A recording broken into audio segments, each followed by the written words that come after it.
Good morning to everyone. Today we are going to discuss an important topic in industrial automation, namely Programmable Logic Controller, commonly known as PLC. PLCs are widely used in industries to automate machines and processes. In this presentation, we will learn what is a PLC, its components, working principle, programming methods, and industrial applications. Let us begin by understanding what a PLC is. PLC stands for Programmable Logic Controller.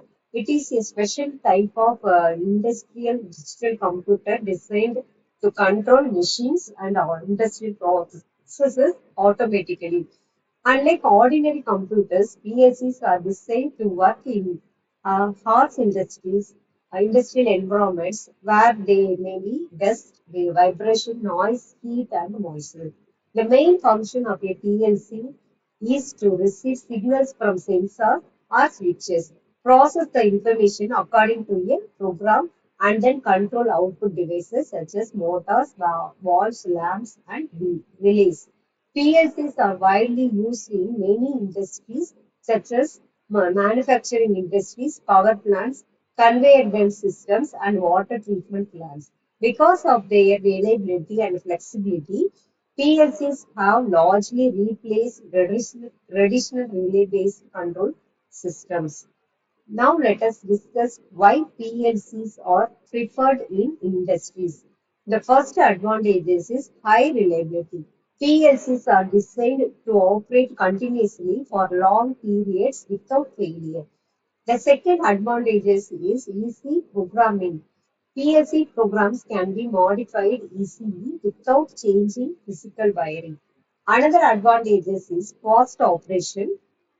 PLCs can process inputs and outputs very quickly, making them suitable for real-time control. PLCs also provide flexible control, meaning the same PLC can be used for different applications simply by changing the program. Troubleshooting becomes easier because PLCs can detect faults and provide diagnostic information. Finally, PLCs reduce the amount of wiring required compared to conventional relay circuits, resulting in lower installation and maintenance cost. Let us now study the main components of a PLC. The first component is the CPU or Central Processing Unit. It is the brain of the PLC and executes the control program. The second component is memory. It stores the PLC program, operating system, and data. Next is the input module. It receives signals from sensors, switches, push buttons, and other field devices. The output module sends control signals to actuators such as motors, relays, valves, and lamps. Another important component is the power supply, which provides electrical power for the PLC to function. Finally, there is the programming device which is used to create, edit and download programs into the PLC. Together, these components allow the PLC to monitor and control industrial processes efficiently. Now let us understand the PLC block diagram. The input devices such as switches and sensors are connected to the input module. The input module transfers the signals to the CPU. The CPU processes these signals according to the program stored in memory. After processing, the CPU sends uh, commands to the output module. The output module then controls output devices such as motors, lamps, alarms, and solenoid valves. The power supply provides the necessary electrical energy to all PLC components. This block diagram clearly shows how information flows from inputs to outputs through the CPU. One of the most important concepts in PLC operation is the scan cycle. The PLC continuously performs four basic steps. Step one is the read inputs. The PLC first checks the status of all input devices such as switches and sensors. Second is the execute program. The CPU executes the ladder logic program stored in memory using the input information. Based on the program results, the PLC updates the status of the output devices. The PLC checks for errors, communication problems, and hardware faults. After completing these steps, the PLC immediately starts the cycle again. This process happens many times every second, allowing the PLCs to respond quickly to changing conditions. Now let us discuss ladder logic programming. Ladder logic is the most commonly used PLC programming language. It is called ladder logic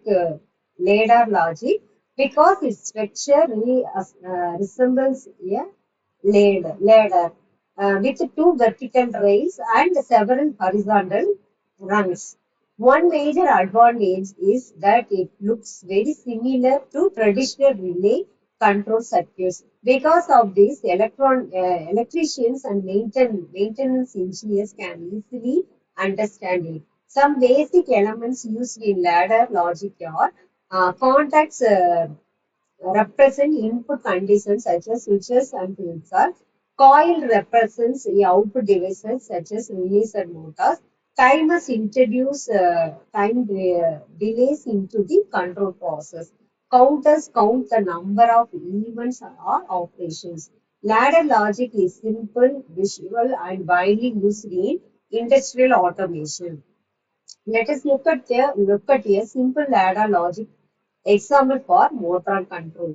The ladder run soon contain a start push button, a stop push button, a motor output. The logic works as follows. When the start button is pressed, the circuit becomes complete and the motor turns on. The motor continues running until the stop button is pressed. When stop button is pressed, the circuit opens and the motor turns off. This is one of the simplest and most common industrial control applications implemented using PLC ladder logic. PLCs provide various instructions to perform control applications, logical instructions and or not. These instructions are used to make decisions based on input conditions. Two common timers are T on, which stands for on delay timer, T off, which stands for off delay timer. Timers are used when actions must occur after a specific delay. Counter instructions, these include CPU, which stands for count up, CTB, which stands for count down. Counters are used to count for products, machine cycles, or events in industrial processes. Finally, let us discuss the applications of PLCs. PLCs are widely used in industrial automation to control manufacturing processes. They are used in traffic light control systems to manage vehicle movement safely. Elevator systems use PLCs for floor selection and door control. Packaging industries use PLCs automatic filing, stealing, and labeling operations. PLCs are also used in process industries for controlling temperature, pressure, and flow. In power system, PLCs are used for monitoring, protection, and automation purposes. Because of their versatility, the PLCs are considered one of the most important technologies in modern industries. To conclude, today we learned about PLCs, their components, working cycle, ladder logic programming, instructions, and industrial applications. PLCs play a vital role in modern automation by providing reliable, flexible, and efficient control of industrial systems. Thank you.